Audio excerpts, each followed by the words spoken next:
नमस्ते दोस्तों, स्वागत है आप सभी का हमारे YouTube चैनल में। आज मैं आप लोगों के साथ शेयर करने वाली हूँ प्रदोष व्रत की विधि। कितने व्रत करें, कब से प्रारंभ करें, प्रदोष व्रत में क्या हमें खाना चाहिए और उसका विज्ञापन कैसे किया जाता है। इस प्रकार ये सभी जानकारी मैं इस वीडियो के माध्यम से आप लोगों के साथ शेयर करने वाली हूँ। प्रदोष व्रत भगवान शिव को समर्पित होता है। इस दिन भगवान शिव की पूजा की जाती है।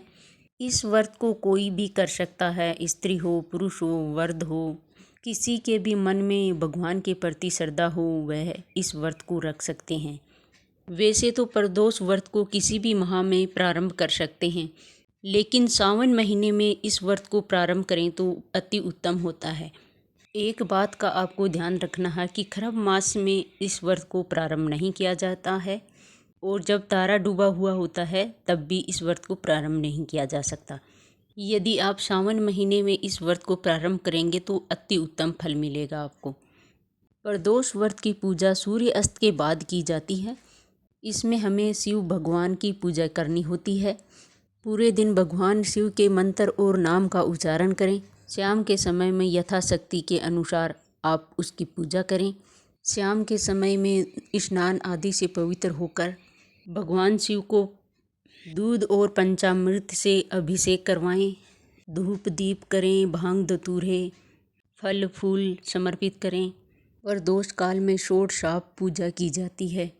प्रदोष व्रत करने वाले को प्रदोष व्रत के पहले दिन, प्रदोष व्रत वाले दिन और प्रदोष व्रत के अगले दिन यानी 3 दिन तक ब्रह्मचर्य का पालन करना चाहिए। हो सके तो आप नीचे शयन करें या लकड़ी के बेड या तख्त उस पर शयन करें। इनको भी पृथ्वी के समान ही माना जाता है। प्रदोष व्रत महीने में 2 बार आता है, कृष्ण पक्ष, शुक्ल पक्ष। दोनों व्रतों का अलग अलग महत्व होता है। कुछ लोग नियम ले लेते हैं कि हम शुक्ल पक्ष के ही प्रदोष व्रत करेंगे। कुछ लोग महीने के दोनों ही व्रत करते हैं, कृष्ण पक्ष और शुक्ल पक्ष वाले। यदि आप किसी कामना से कर रहे हैं तो अपने व्रत को नियम से अपना व्रत का पालन करें। यदि आप पूरी साल तक व्रत करना चाहते हैं तो पूरी साल तक भी कर सकते हैं या 11 कर सकते हैं, 21 भी कर सकते हैं। जितनी भी आपकी इच्छा हो उतने आप व्रत कर सकते हैं। प्रदोष व्रत फलाहार से करने से अति उत्तम माना जाता है। प्रदोष व्रत करने वाले को दूध, फल, फ्रूट, जूस, दूध से बनी हुई मिठाई का सेवन करके ही प्रदोष व्रत करना चाहिए। यदि आप भूखे नहीं रह सकते तो आप मीठा भोजन करके भी प्रदोष व्रत कर सकते हैं। एक समय प्रदोष व्रत की पूजा करके मीठा भोजन कर लें।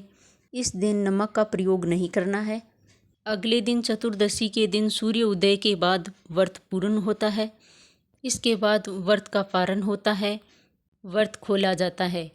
यदि आपके व्रत पूरे हो जाएं, यदि आपने 11 व्रत का संकल्प लिया है, 11 व्रत पूरे होने के बाद 12वें व्रत वाले दिन आप उद्यापन करें।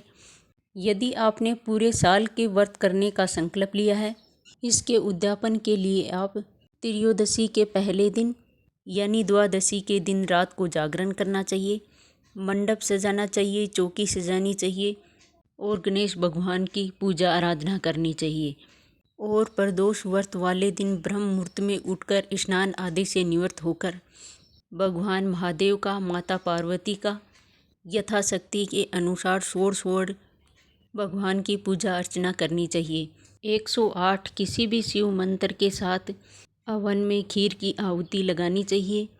फिर प्रदोष व्रत का संकल्प करें। फिर किसी भी ब्राह्मण को भोजन कराएं। यथाशक्ति के अनुसार ब्राह्मण को दान दक्षिणा दें।